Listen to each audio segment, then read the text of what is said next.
sa mga taga-subaybay ng cooking and food-related playlist ni Diamond Catcher Love and Care. Ang una namin ipapakita ay kung paano mag-deep fry ng bagu beans. Pakuluan lang ang mantika sa kawali at ilagay ang nahugasang beans at lagyan na rin ng katamtamang asin.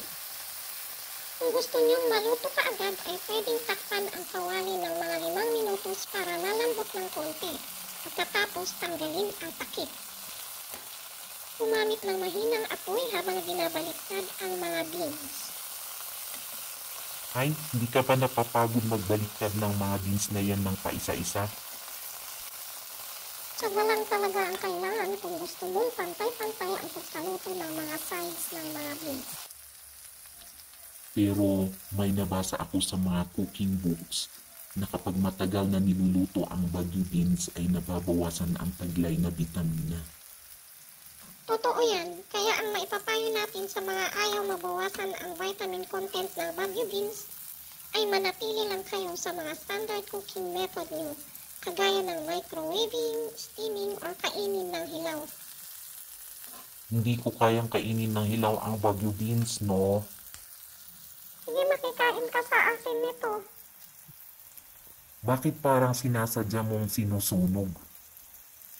Hindi ah, crispy fry ang tawag dyan. Kapag na-crispy, lalong sumasarap. Tama na, huwag na natin ipakita yung final na kulay ng niluto natin. O ikaw naman, anong ipapakita mo sa kanila? Gusto kong sabihin na ang sarap ng sayote ay nasa pagluluto at sa kung anong ihahalo dito. Masarap pa rin ang sayote kahit walang halo, pero sa ngayon ay hahaluan ko ng karne ng baboy. Igisa muna yung karne hanggang sa medyo crispy at ilagay ang mga nahiwang sayote.